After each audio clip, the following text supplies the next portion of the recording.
happy birthday too. Tonight is Marie's birthday.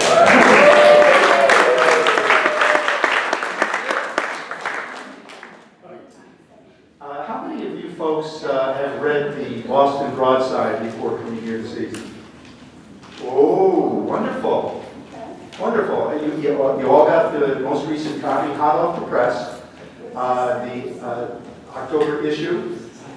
This is a publication that we highly recommend, not only the Northboro Tea Party, but tea parties throughout the state.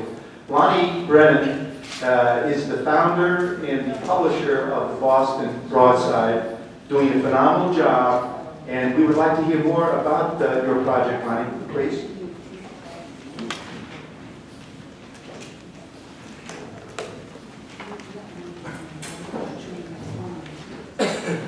Hi.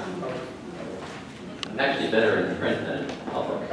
So like I joke about the guy who says I have a face for radio.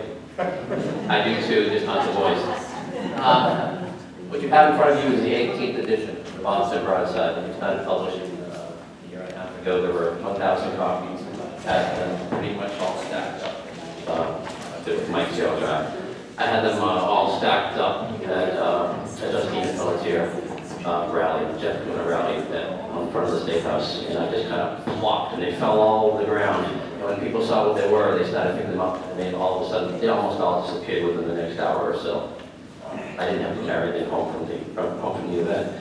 We just published 7,500 this edition, and it's big thanks to advertisers and supporters, this gentleman next to me, as well as the subscribers to keep us going. And the few ads we have.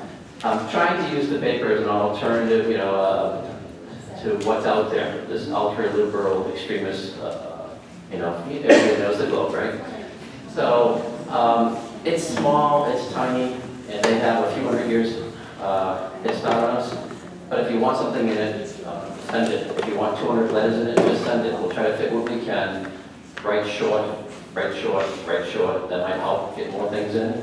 And some issues have a lot of different topics, some don't. Some issues have very long stories on something.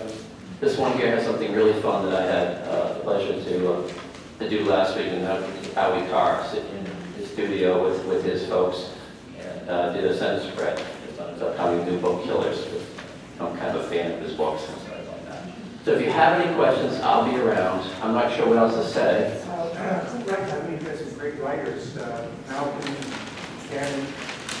We've had syndicated columnists in there. We haven't the past 3 editions. Sorry about that, folks. And I got a lot of abuse because I have Michelle Malkin in there. You don't see her in a lot of your local papers anymore. You don't see Pat Buchanan. You don't see a lot of the syndicated people. So we have to bring them back.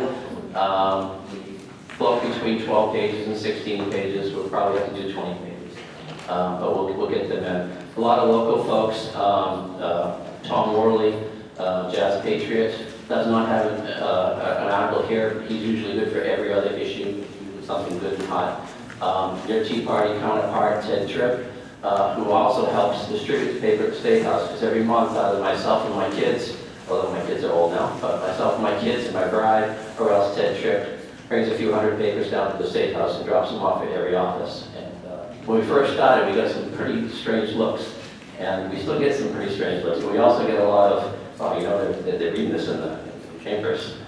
It's pretty funny, the different comments you get. They read the paper. You get a lot of comments back from them. So it's kind of fun. Why a newspaper? I'll just leave you at this, because you can have a long evening and a lot better topics. I like things in print. There's a million websites out there, things of that nature, but there's something about bringing it down in print and let folks put their letters out, put their columns out. So if you want to contribute, I'll try to fit in whatever I possibly can. Just contact me.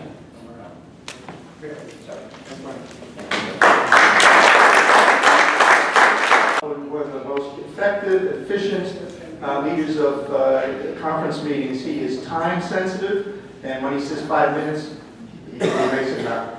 How many of you folks have heard of One America News Network? All right. Okay. I don't watch Fox anymore. Okay, well, I should give it to you. No, really, Ralph Belmore, founder of the Greater Marlboro Tea Party, mentioned to Barbara and I a couple of months ago, You really have to watch this OAN. It's a really neat network. It does not accept advertising. It is totally political. And I can tell you it is super conservative, and it presents the news unvarnished and with great analysis. Our particular favorite show is 8 o'clock. It's called the Daily Ledger. Graham Ledger is the host. It's not the day. Yes, there are many good aspects of this program, but it's repeated again at 10. Now, there are only 10 million families receiving their messages. And here in Massachusetts, I believe Verizon is the only service that... 116 on Verizon. 116 on Verizon and 616 on high definition TV. So if you have an opportunity, please take it. I guarantee you, as John just said, they had heads and above Fox News. So if you want the real, like Lonnie's publication here in Massachusetts, unvarnished. Okay. What's it called again? One America News Network, based out of San Diego. They've only been around for 2 years, but it's OAN for short. Yeah, it doesn't, it's not on Comcast.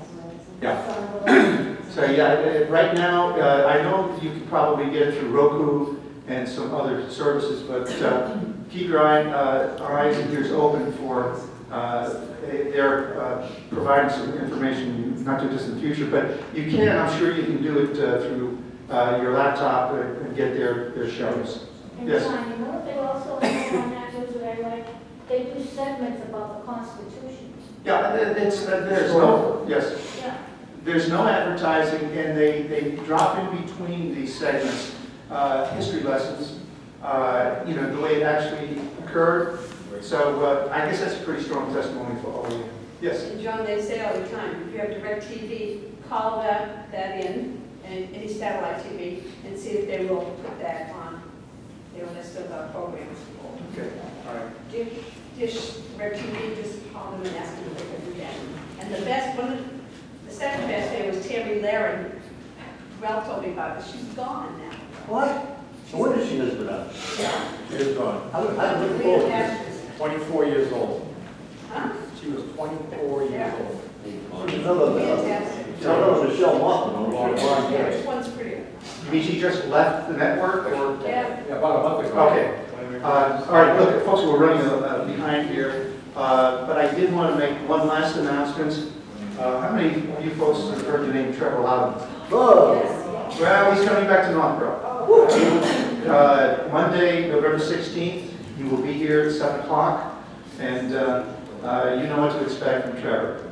All right, I was all prepared to present our guest speaker, Don Fetter, with an intro, and he's looking at his watch, and things are dragging a little bit, but I want to tell you it's a pleasure and a privilege to introduce our guest speaker, Don Fetter.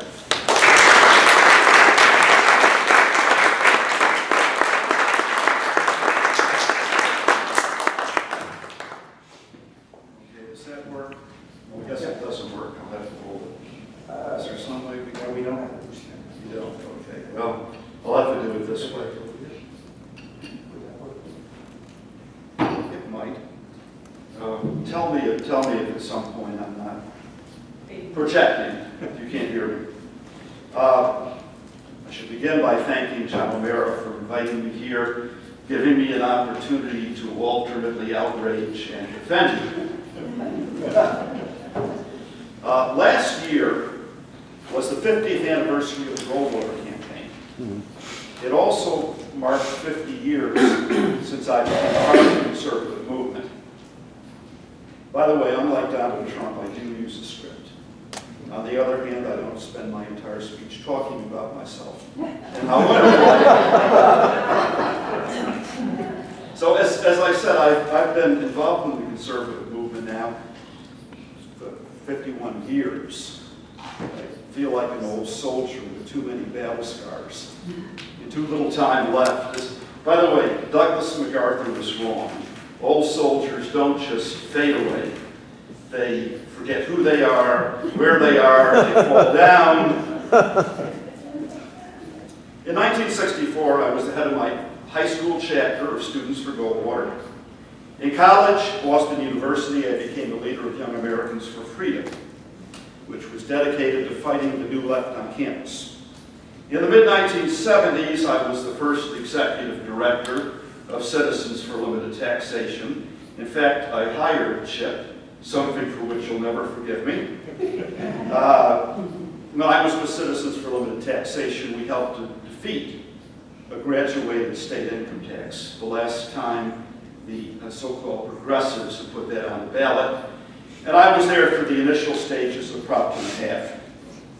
From 1983 to 2002, I was a columnist and editorial writer for the Boston Herald.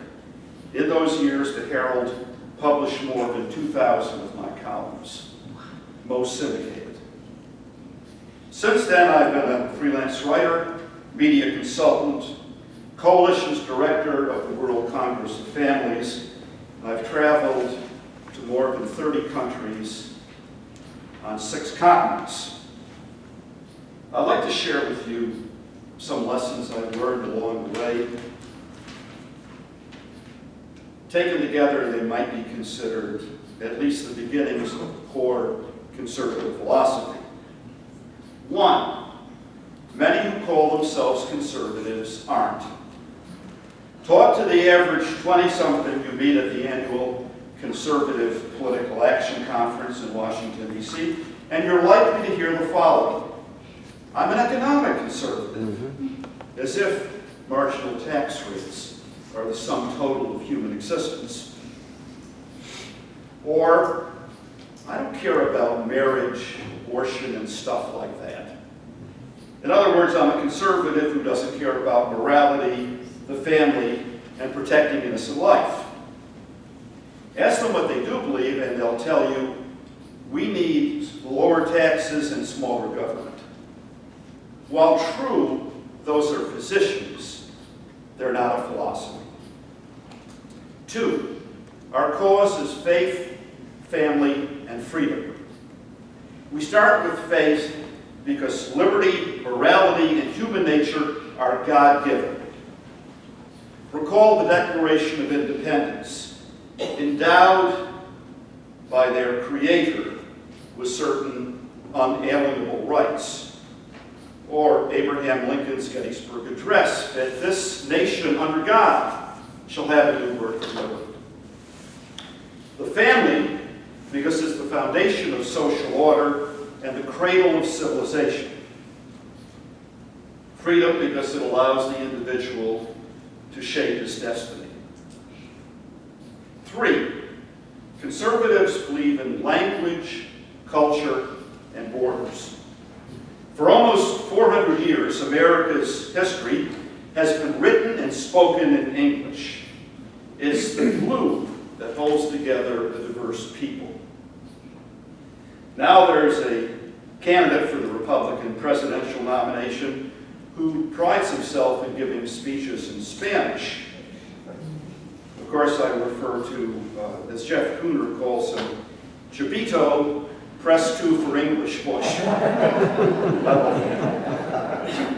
By culture, I don't mean Italian opera and Renaissance art. I mean popular culture, movies, music, books, which should reflect honor and decency rather than degeneracy and despair, as I so often do today. A nation that can't control its borders can't control its destiny and will soon cease to be a nation at all. By the way, I'm the grandson of immigrants. All 4 of my grandparents were immigrants. When they came to this country, they couldn't speak English. They learned it. My grandfather, by the way, was such a patriot that when the First World, he left Russia to escape the Tsar's draft. When the First World War broke out, he went to the recruiting office in Troy, New York, tried to enlist by telling him he was younger than he actually was. There are many issues that a conservative should care about. The right to life, gun ownership, the preservation of the family, and winning the war on terrorism, to name but a few.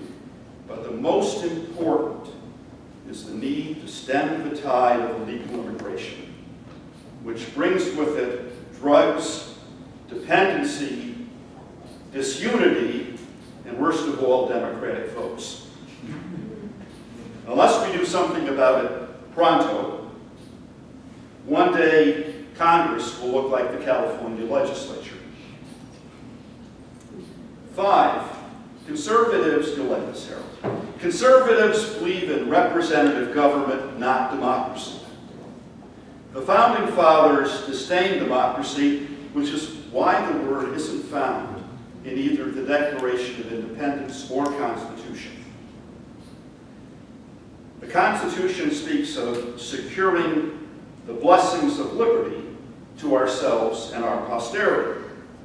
As America has become more of a democracy and less of a republic, we've become less free. The popular adage holds a democracy can only exist until citizens discover that they can vote themselves benefits out of a treasury. Any limitation on governmental power, like the Bill of Rights, is anti-democratic, which is why the left keeps telling us that our Constitution is outmoded. I hope I won't offend anyone. Conservatives aren't libertarians. Libertarians and conservatives both support the free market. That's where the similarities end. Libertarians, or as I like to call them, utopians of the right, believe in the separation of morality and government, as if that is even possible. They fail to understand that every law involves imposing someone's morality on someone else. That includes tax laws, traffic laws, and bans on human sacrifice.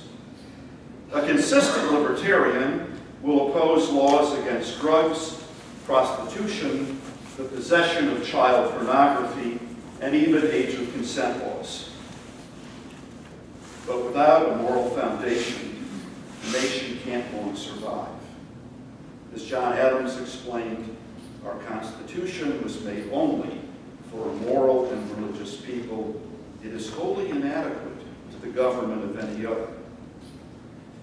The type of freedom that libertarians advocate would lead to an unraveling of social order, which in turn would lead to a new tyranny as the masses clamor to escape the chaos libertarians have unleashed.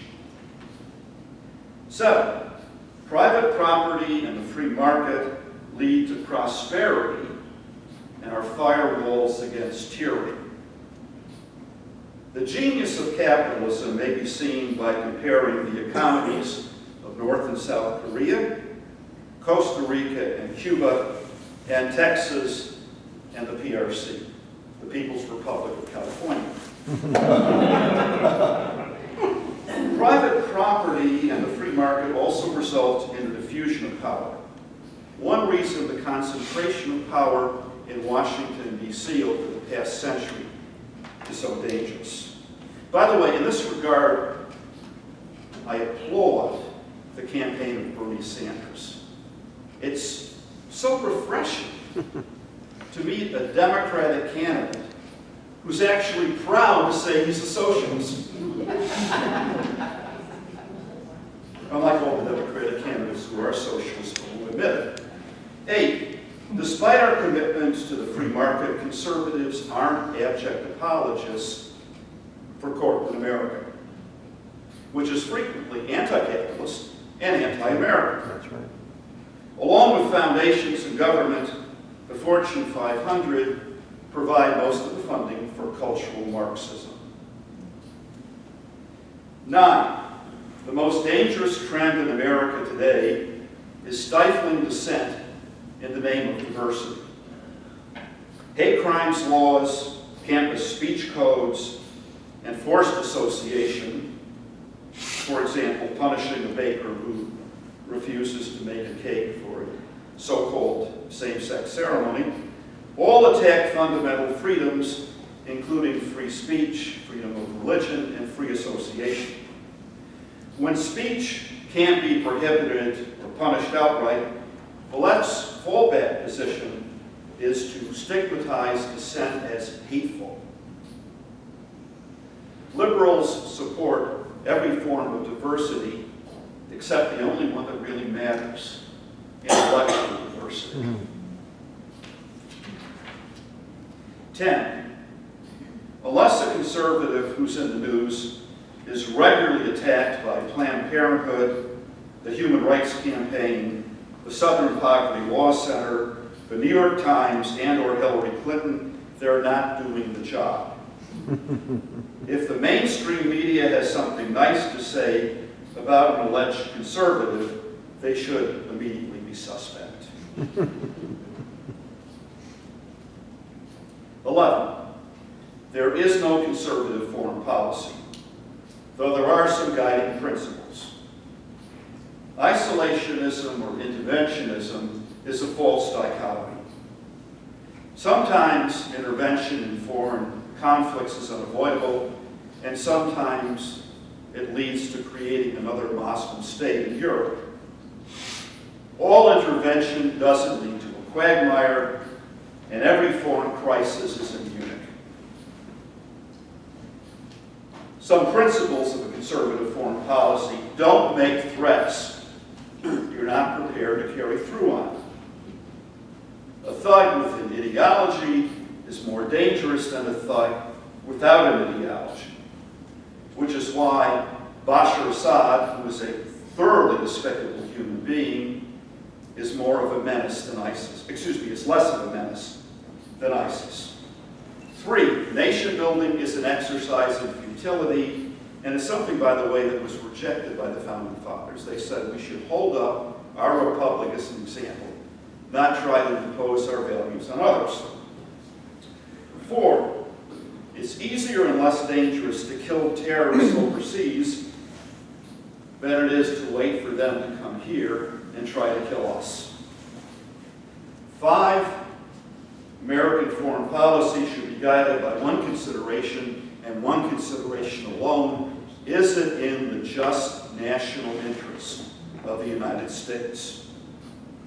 6, support your friends, oppose your enemies, which is why an even-handed approach to Israel and the Palestinians is so absurd. By the way, our president reverses that. He believes in supporting our enemies and opposing our friends. And you can see that in his treatment of Iran and Israel. 7, keep your powder dry. Whatever happens, the day will come when you'll need to fight. Be sure you have something to fight with. Given the spending priorities of the Obama administration, in the next war we'll be shooting food stamp recipients at the enemy. 8, the military is there to fight, to kill people and break things, as they say, not to act as an equal opportunity employer and a community relations board. 9, finally, and this is a big one, don't have a former leader of Vietnam Veterans Against the War, a man who once accused his comrades of committing war crimes, as your Secretary of State, and the man who's sitting across the table from the Iranians. Okay, back to my initial list. 12, Islam is the principal threat to America and world peace. Islam is as much an ideology as a religion.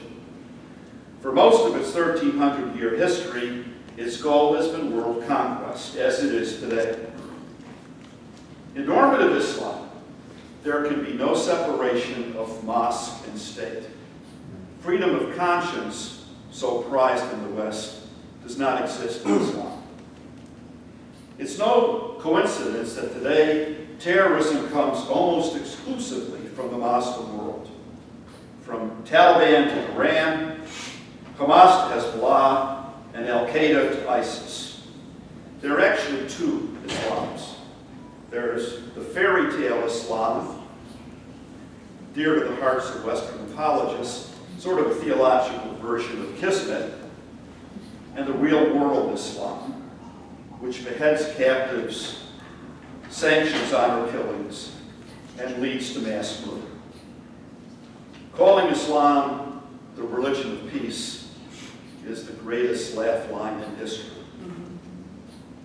13, the GOP is values neutral.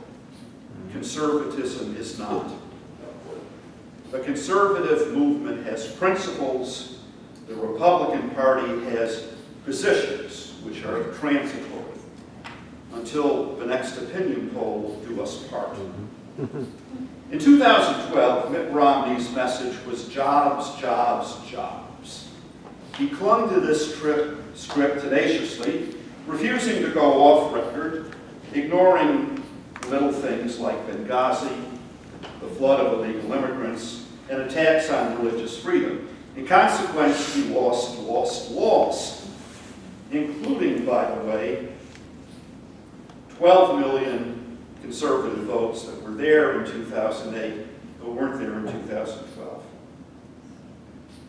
Barack Obama spent the past 6.5 years rolling the Republican Congress, which is why the announcement of John Boehner's imminent retirement is such a hopeful sign. Conservative commentator M. Stanton Evans once remarked, "There are two parties here," meaning in America. One is the evil party, the other is the stupid party. He went on, by the way, he went on to say that sometimes they get together and do things both evil and stupid, which is called bipartisanship. One is the party of Nancy Pelosi, Jimmy Carter, Joe Biden, and Al Sharpton. The other is the party of Mitch McConnell, Jeb Bush, and John McCain. 14, finally, the principal difference between left and right isn't economics or foreign policy or even social issues. It's a willingness to confront reality versus a dogmatic insistence on ignoring the real world when it's inconvenient. This may be seen in the left's positions on global warming, the minimum wage, abortion, immigration, and even gun control. Ladies and gentlemen, for all of our shortcomings, conservatives are the only political force in America today interested in rational analysis and open debate. Minds on the left are so tightly closed, they might as well be hermetically sealed. We've come a long way from where I started in 1964, mostly the wrong way. In 1964, American culture was still relatively sane. Today, cultural Marxists make most of the movies, report the news, control foundations, run public schools, rule higher education, and infest the courts. I've gone from fighting the new left on the college campus to fighting the new left in the Oval Office. To be a conservative today is to be like Winston Churchill in 1937, warning of German rearmament and Nazi territorial designs, speaking to a near-empty House of Commons. To be an authentic conservative today is to be demonized and marginalized. And yet we must persevere because we are civilization's last line of defense. I remember in the late 1960s, I was walking through Harvard Square one day, and I passed a bookstore that had a sign in the window that said, "Barbarians, mystics, bread and circuses, save your candles, the dark ages are coming." The dark ages are just around the corner. You can save your candles, or you can save America. Thank you.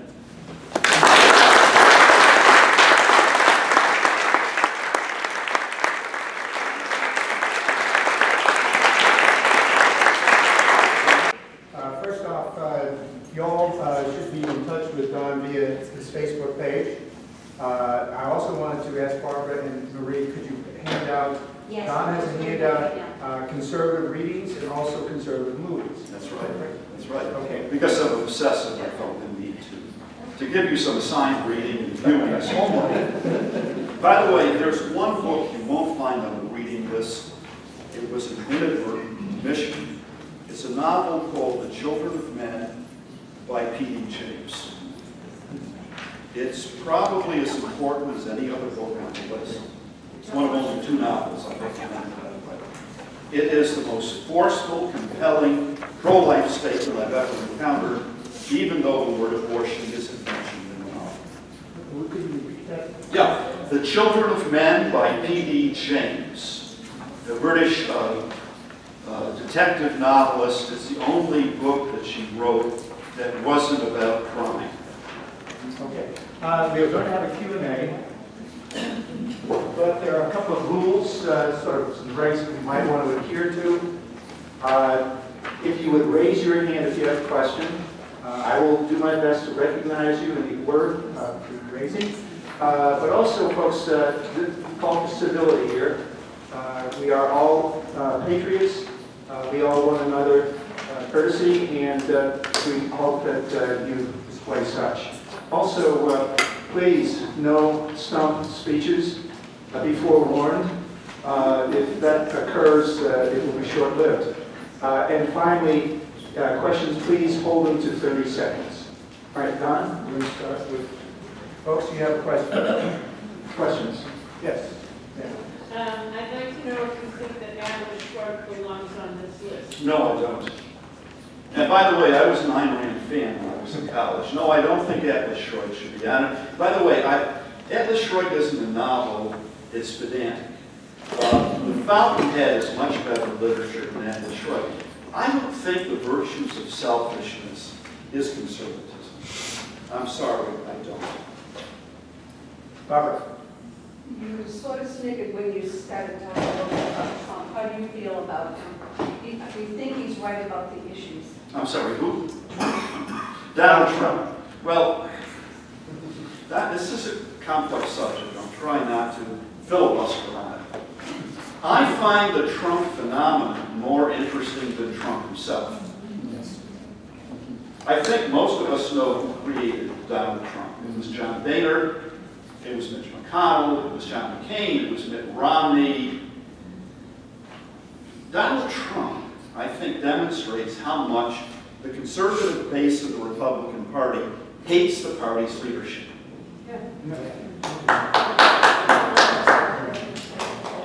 Having said that, if you look at Trump's positions today, they're not the same as his positions 4 years ago, in some cases even 15 minutes ago. I like Ted Cruz.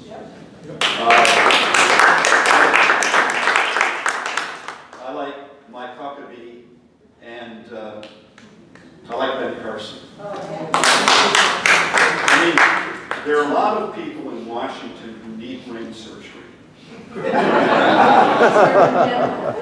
How can you say, okay, he doesn't have much experience in politics, although as he said, he's a quick study. But my goodness, how can you say that a brain surgeon, a man who was the first to separate congenital twins joined to the brain, how can you say he's not brilliant? Anyway, I'm sorry, I did think it was. I have a question for you. Yes. The recent comment by Rand Paul relative to Ted Cruz. Yes. What is your take on that? I didn't hear the comment. Oh, the comment was that Ted Cruz is essentially done for because he's not adhering to the decorum of the Senate. Well, that's silly. You know, I think the thing that recommends Ted Cruz the most, besides his position, is the fact that he's a fighter. He doesn't sit back. He's not a good boy, not a backbencher. He doesn't sit back and let the Republican leadership walk all over Republican principles. By the way, it's rare that I find anything Rand Paul says that I'm in agreement with. To me, the essence of Rand Paul, besides his libertarianism, is his opportunism. When Ferguson happened, he ran to Ferguson, Missouri, before any of the facts were actually known, and talked about how this was an example of police brutality, and it would never have happened if we weren't militarizing the police. That's Rand Paul. Okay. Questions? Yes, Chuck? I'm going to ask a very personal question, but Sure. it's a matter of public record, so if I get determined, I'll find out. You make the point of how disenchanted everyone is with the Republican Party, Yeah. and I've come to believe that if you want to fix something, you have to be a part of it. And we get a lot, particularly in this group, in this audience, we get a lot of people who have a lot to say about Republicans and what's going on in the party, but yet they're not registered Republicans and they don't have the opportunity to actually affect the change. Are you a registered Republican? I am. And the fact that I'm critical of the Republican Party doesn't mean that I'm abandoning it. I mean, frankly, we don't have much of a choice. Does anybody remember the last time a major political party died in this country and was replaced? The week. The Whigs, that's right. The Whigs, 1858, 1860. When the Whig Party fell and the Republicans rose, we didn't have network television, we didn't have presidential campaigns that cost $1 billion. Much as the Republican Party gives me spilkes, that's a Yiddish term, by the way, there's simply no alternative. So was your answer yes? Yes, I am a registered Republican. I'm not sure if I'm proud of that or guilty, but I am a registered Republican. Barbara? Can you tell us now a little bit about the World Congress of Families? Oh, sure. Very briefly. By the way, if you want more information, there's a Congress coming up. It's going to be our 9th Congress in Salt Lake City, October 27th through the 30th. It's the first Congress we've had in the United States. The World Congress of Families was founded about 15 years ago. We've had congresses in Prague, Geneva, Mexico City, Warsaw, Amsterdam, Madrid, and Sydney. This is the first Congress in the United States. Go to the World Congress of Families 9 website. We have a terrific lineup of speakers. I mean, including Lionel Rose, by the way. Amen. I think we have one of the best lineups of speakers at a conservative conference I have seen, but I don't want to waste time talking about it. Go to the World Congress of Families 9 website. I hope some of you can make it to Salt Lake City. It's probably the best opportunity you'll ever have to attend a World Congress of Families, and we expect people there from over 60 countries. Yes, Chuck? Yeah, sorry. This fellow said. Yes. I was curious to look around the room at all these great people, but there's certainly people who've been around a little while. What can we do to help get young people involved? As I think back to the founding fathers, they were young at the time they started. They were. It's a very good question, and I was prepared an answer equally good. I don't know, strike up conversations with them. Don't be overpowering. Try to lead them along gradually. Give them books. Give them books. I think that's crucial.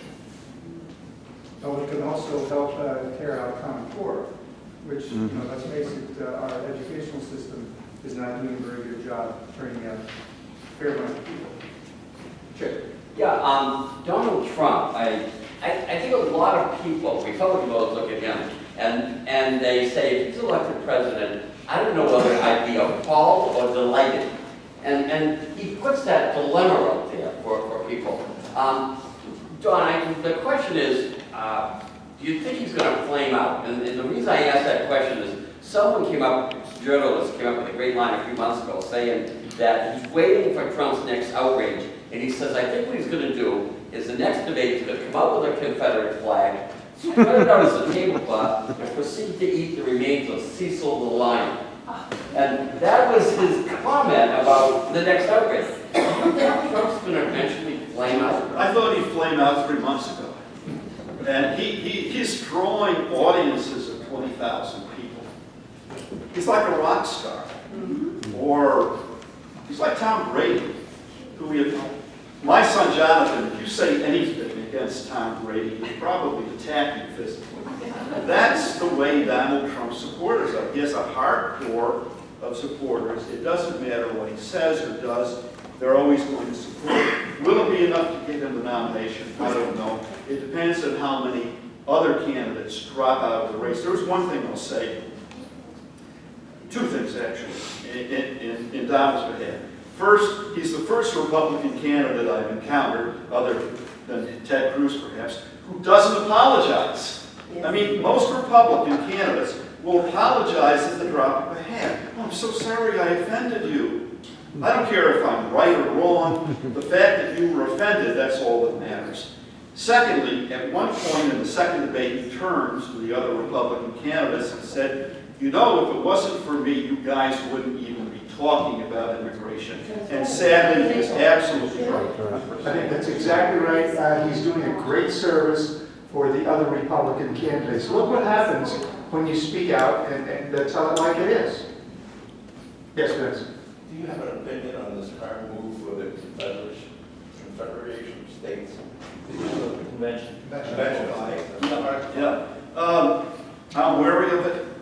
I think Phyllis Schlafly's argument, I'm sure you're all familiar with Phyllis Schlafly. I think her arguments are compelling. You know, the last time we had such a convention, we went from the Articles of Confederation to the Constitution. Now, that's not a bad thing. The problem is conventions often, you know, have a mind of their own. They veer off at a tangent. I would not assume, by the way, that if there is a constitutional convention, conservatives will control it. I think it's just as likely the left will, and you know what that can mean. Al, you might have a comment too. Oh, I have a lot of comments. In a nutshell. Yeah, I think Don is correct that it will definitely be controlled by the left, and the number of Liberty delegates would be a small minority. And Alan Keyes second that last Sunday at a meeting in New Hampshire, very forcefully. He's saying the people that hate the Constitution will be there, will dominate that convention. Regardless of anything, any rules or laws or handshakes might prior to that, once the convention convenes, they can do anything they please. Any further questions? Any further questions? Last one, Barbara. I worked for Ethel Kennedy one summer. Every night they ate, the kids all came around and they talked political, what was going on that day politically, and they all had a comment about it. If you can't sit around the table, talk to them. I tell my grandchildren all the time what's going on, and they don't believe me, but they know I'm not lying to them. Let them know. No, you're right. It's important to talk to your children, your grandchildren.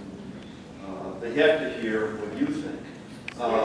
You know, I think that children, grandchildren naturally respect, at least to a certain degree of respect, to elders. It may be mixed with some resentment and some other things, but you really need to talk to them. Let's take 2 minutes. Okay. All right. Another question? Yes. Ursula. How do you reply when someone accuses conservatives of being extremist, far right? How do you tell people that they're really more centered? Well, extremist is a term that is really nebulous. I think it's interesting that we're always the extremists. Nancy Pelosi, Harry Reid, Barack Obama, they're not extremists, we're extremists. Now, this is a term the media uses to stigmatize people it doesn't like. And of course, extremists at least imply, you know, that you might be prone to violence. So, Never have. I wouldn't even answer the term. I would say to someone who flings this allegation, why do you think I'm an extremist? Is it because of my position on marriage, which is shared by an overwhelming majority of the Americans? Is it because of my position on the life issue, which is also shared by an overwhelming majority of the American people? Trying to pin them down. Rather than saying I'm not an extremist, ask them what they mean by extremist, and then refute it. Good. Yes, Claire. I'd like to know, because you have a Facebook site. I'm on Facebook and I get a lot of stuff on political groups. Now, how do you discern what is true or what's just conspiracy theory being thrown out there? There's a lot of crazy stuff out there. And you have to kind of weed it out on what's true and what's just being thrown out there as news. Another good question. Unfortunately, unfortunately, there's no easy answer. Don't assume everything on the internet is true. Even if a number of people are saying it, there are all kinds of myths that are out there. Trying to think of one off the top of my head, I can't. Well, it's like, how many times have you gotten the thing, I think, post on Facebook, so-and-so's bringing old bottle up for treason and they're gonna impeach it. And you say, yeah, you know?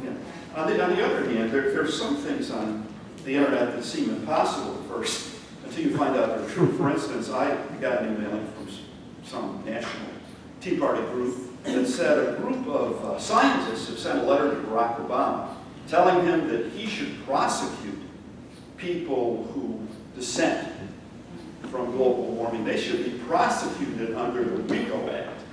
And when I saw that, I said, well, that's ridiculous. I mean, there aren't people that crazy. But sure enough, it's true. So you have to be careful. You have to do your own research. All right, I think that's it for tonight, folks. Let's thank Don.